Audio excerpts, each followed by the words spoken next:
اللهم صل على سيدنا محمد يا رب صل وسلم دائما أبدا على حبيبي. السلام عليكم ورحمة الله وبركاته.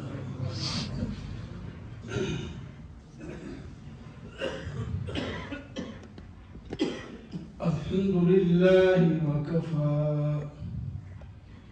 والصلاة والسلام على سيد الرسل وخاتم الأنبياء.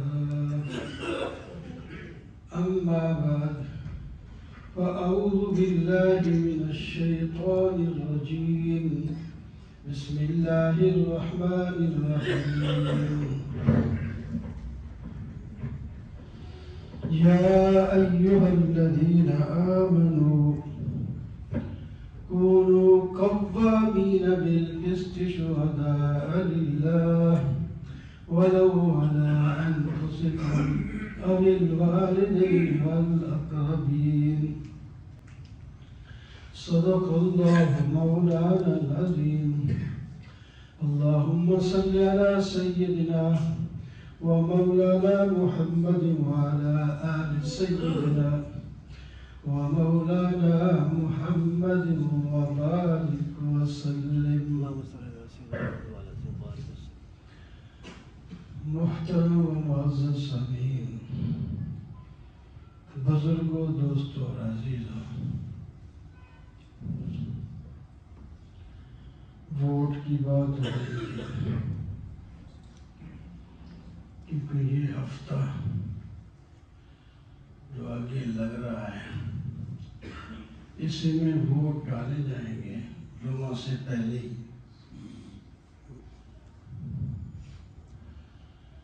تو ووٹ کی حیثیت ابھی بیان ہو رہی تھی.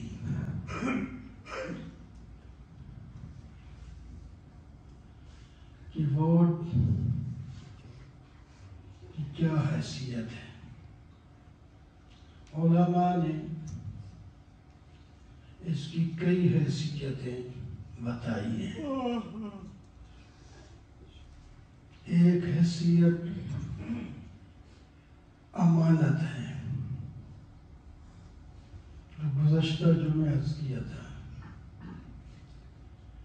آپ کے پاس امانت ہے، آپ اس کو ادا کریں گے. دوسری حیثیت شہادت ہے. یہ ایک گواہی ہے، یعنی ووٹ دینے والا جس کے حق میں ووٹ دے رہا ہے وہ اس بات کی شہادت دے رہا ہے، گواہی دے رہا ہے کہ یہ میرے نزدیک اس کا مستحق ہے. یہ ملکی معاملات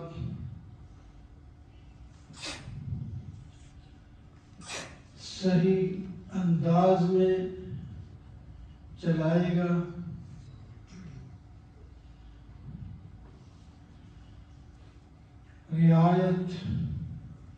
رعایا کی رعایت کرے گا، دین کی سرحدوں کی حفاظت کرے گا. یہ خود دین پر عمل کرنے والا ہے. اس نے ملک اور ملت کو ترقی دینی ہے. اس بات کی میں شہادت دیتے ہوئے اس کو ووٹ دے رہا ہوں.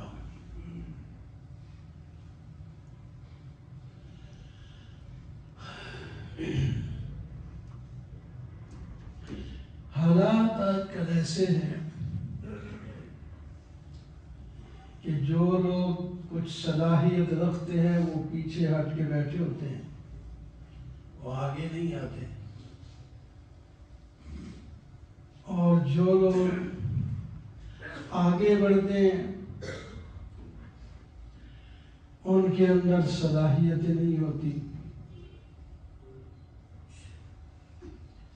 آپ دیکھیں گے جب ووٹ ڈالے جائیں گے تو آدھے سے زیادہ لوگ ووٹ نہیں ڈالیں گے، ووٹ ہی نہیں ڈالنا. کیا فائدہ ووٹ کا؟ اس واسطے 50% سے بھی کم ووٹ پڑتے ہیں. تو وہ کہتا ہے کہ میں پوری قوم کا منتخب نمائندہ ہوں. جنہوں نے ووٹ نہیں ڈالے ان کا بھی، جنہوں نے ڈالے ان کا، جنہیں دوسروں کو ڈالے اس کا بھی نمائندہ ہوں. چاہیے تو یہ کہ وہاں کے لوگ، علاقے کے لوگ اپنے علاقے میں دیکھیں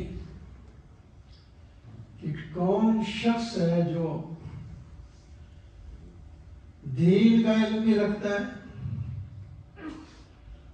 اور سیاست سے بھی خوب واقف ہے، حکومتی نظام بھی صحیح چلا سکتا ہے. وہ نہ بھی آگے لگے تو اس کی منت سماجت کر کے آگے دیں.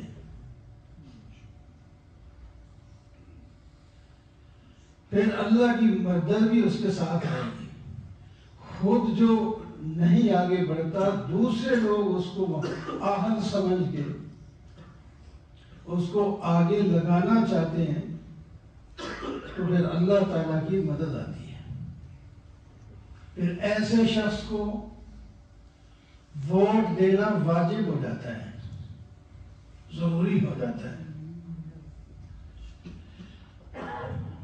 اس کو نہ دیکھیں کہ وہ میرا رشتہ دار ہے یا دشمن ہے، ہماری پارٹی کا یا دوسری پارٹی کا ہے.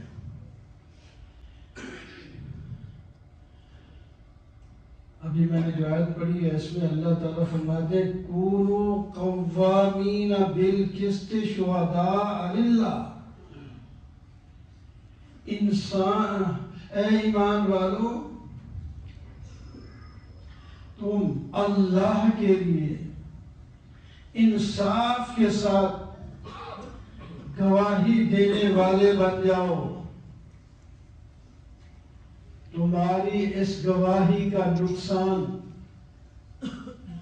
ولو علی انفسکم، تمہاری اپنی ذات کو پہنچتا ہے بظاہر.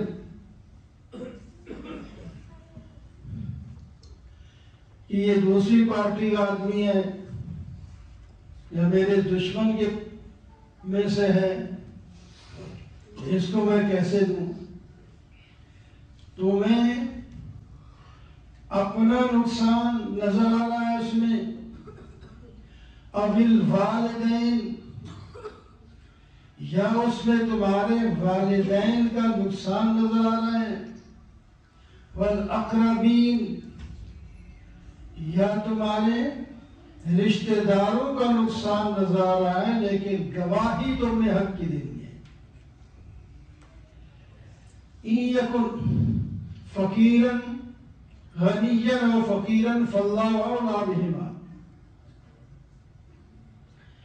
وہ غنی ہے یا فقیر ہے، یعنی محتاج ہے، غریب ہے، اس کو نہ دیکھو کہ میری گواہی کا اس کو نقصان ہوگا یا فائدہ ہوگا. گواہی اگر اس کی بنتی ہے تو دے دے. بظاہر نقصان نظر آ رہا ہے تو اس کے بیچ میں، اس کے نتیجے میں فائدہ بھی نظر آئے گا. ہندوستان میں جس طرح آج کل مسجدوں پہ قبضے کیے جا رہے ہیں، مندر بنائے جا رہے ہیں، تو ایک مسجد کی جگہ میں جھگڑا تھا ہندو اور مسلمانوں کا. ہندو کہتے ہیں یہ مندر کی جگہ ہے، مسلمان کہتے ہیں یہ مسجد کی جگہ ہے. زمانہ انگریز کا تھا، لڑائی کا بڑا خطرہ تھا، کچھ تو خون نظر آ رہا تھا. انگریز جج نے کہا یہ تو اس طرح معاملہ تھمتا نہیں، ہندوؤں کو مسلمانوں کو بلایا، تم کسی ہندو کی گواہی مان لو گے؟ نہیں۔ اچھا، پھر ہندوؤں کو بلایا، تم کسی مسلمان کی گواہی مان لو گے؟ انہوں نے سوچ کر کہا ہاں۔ ایک مفتی ہے، مفتی الہی بخش قادری رحمہ اللہ، اس کی بات ہم مان لیں گے۔ اس نے کہا چلو ٹھیک ہے۔ مفتی صاحب کے پاس بلاوا گیا، اس کو بلایا کہ آپ تشریف لائیں، آپ بتائیں یہ مسجد مندر کی ہے یا مسجد کی ہے؟ انہوں نے کہا میں نے تو قسم کھائی ہوئی ہے، میں نے تو انگریز کا چہرہ نہیں دیکھنا، تو میں تیرے سامنے کیسے آ جاؤں؟ میں نے نہیں آنا۔ اس نے پھر کہا کوئی بات نہیں، میرا چہرہ نہ دیکھا، میں تو اندر بیٹھا ہوں، آپ دروازے میں آئیں تو باہر کی طرف منہ کر کے گواہی بات جو کہہ دے بس ہم سن لیں گے، تو وہ بھی سن لیں گے سارے، نہ دیکھیں چہرہ۔ میں یہاں یہ کر سکتا ہوں۔ تشریف لائے،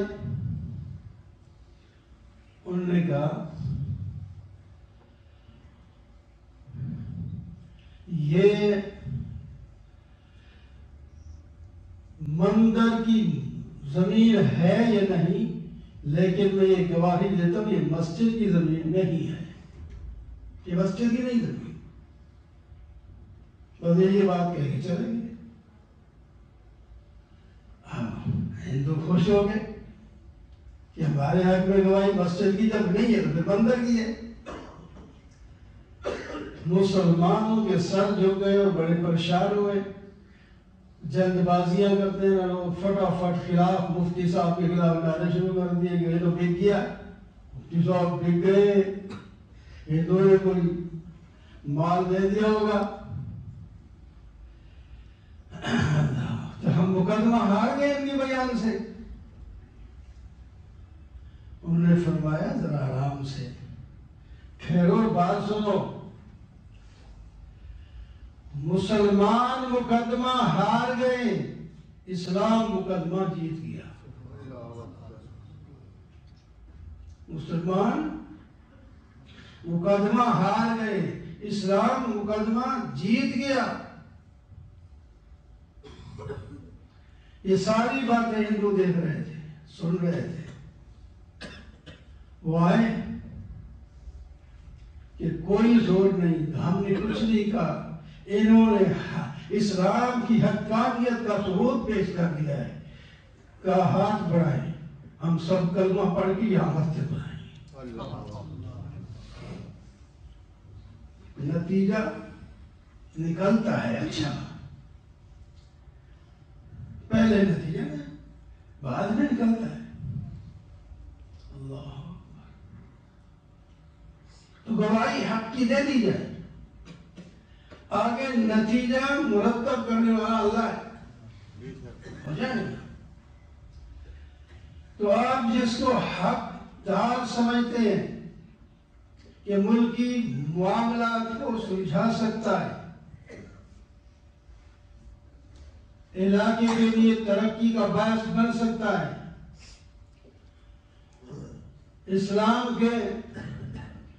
اسلام کے لیے کوشش کر سکتا ہے، تو ٹھیک ہے، ووٹ دے دیا۔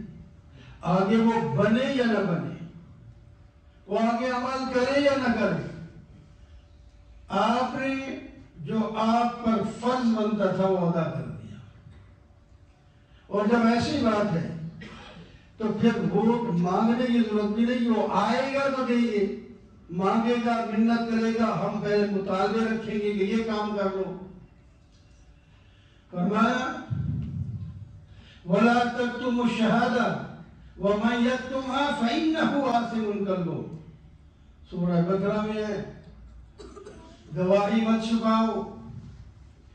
جو آدمی گواہی کو چھپا دے گا، اس کے پاس واقعی سچی گواہی موجود ہے، اس کا دل گنہگار ہوگا۔ جس کا دل گنہگار ہوگا وہ دن رات گناہ ہی کرے گا۔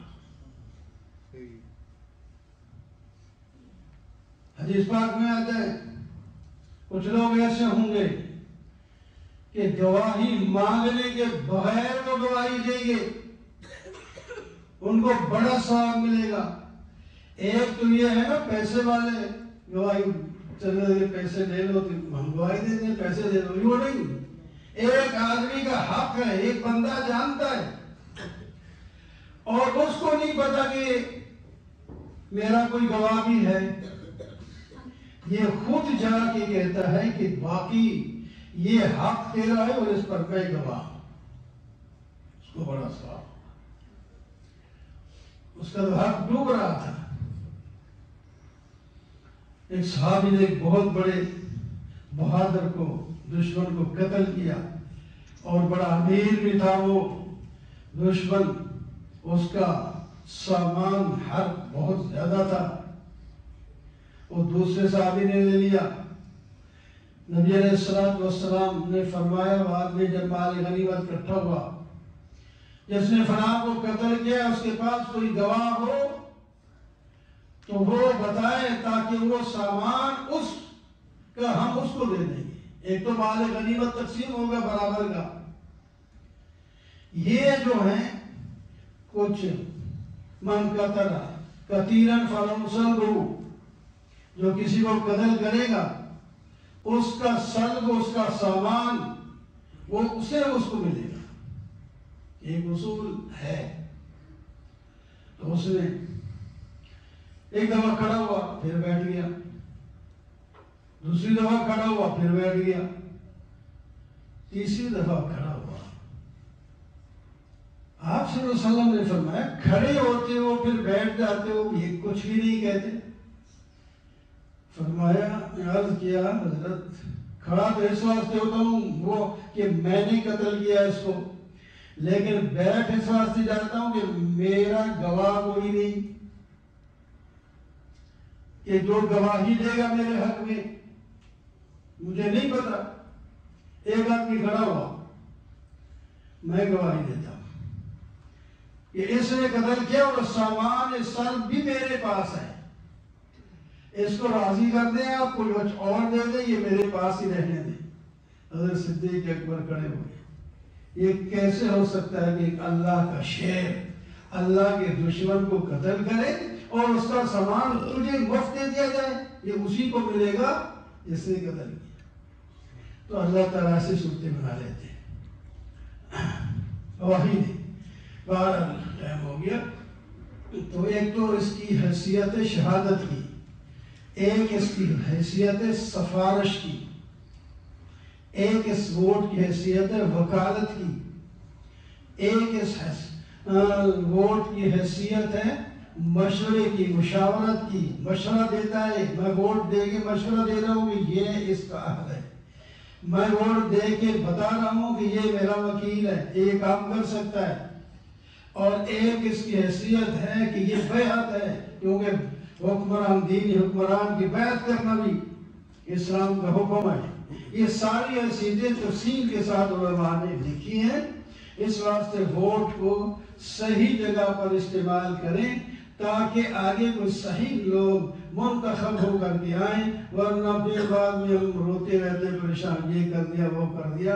ابھی تو ہمارے ہاتھ میں ہے، کچھ نہ کچھ اچھے لوگوں کو آگے منتخب کیا تو انشاءاللہ اس کا نتیجہ بھی اچھا نکلے گا۔